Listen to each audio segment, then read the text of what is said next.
What if everything you thought you knew about vampires was wrong? Forget Dracula and Twilight, we're diving back thousands of years to unearth the shocking, ancient origins of vampire lore. Prepare to have your understanding of the undead completely transformed, as we connect primordial fears to the legends that still haunt us today. The modern vampire, a fleeting glimpse. From Twilight's sparkling immortals to the aristocratic Dracula, today's vampires are everywhere in our culture. They're seductive, romantic, and often tragic figures.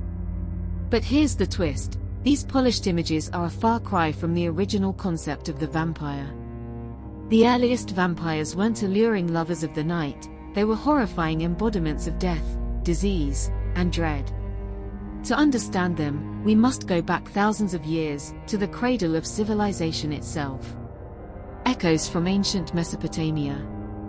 In the shadow of Sumer and Babylon, we find the first whispers of vampiric beings. The Lilitu, a winged demonis who preyed upon men and infants. And the Ekimmu, restless spirits of the unburied dead, believed to drain the life force of the living. These creatures weren't imagined out of nowhere. They were born from real fears, plagues, miscarriages, and sudden, unexplained deaths. When entire villages were struck by illness, it was easier to believe in soul-sucking demons than in unseen germs.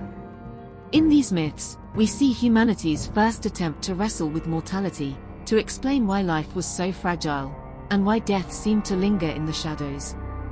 Egyptian and Greco-Roman underworld ties. Traveling west, the Egyptians also wrestled with restless spirits. They believed the Ba, the roaming soul of the dead, still needed sustenance. If neglected, it could turn hostile, feeding unnaturally upon the living. The Greeks, too, filled their myths with vampiric terrors.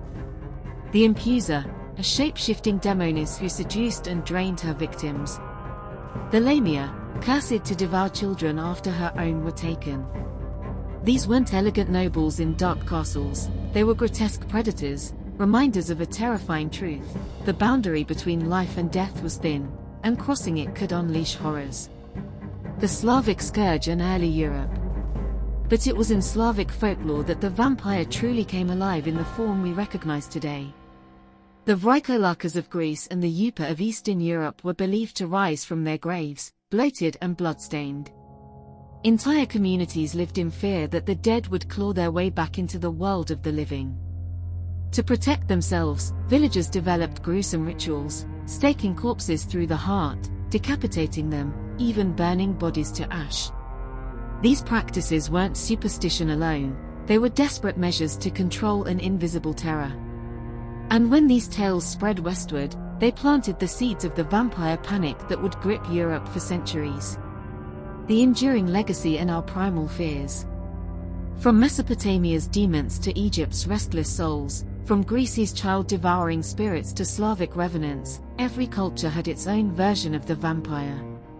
And together, these stories fused into the powerful myth we know today. Why does the vampire endure? Because it embodies our deepest fears: the fear of death, the fear of disease, the fear of immortality itself. The vampire is not just a monster, it's a mirror, reflecting everything we dread about the unknown. So now the question is, which ancient vampire myth haunts you the most? Share your favorite in the comments, and don't forget to subscribe for more deep dives into the myths that shaped our world.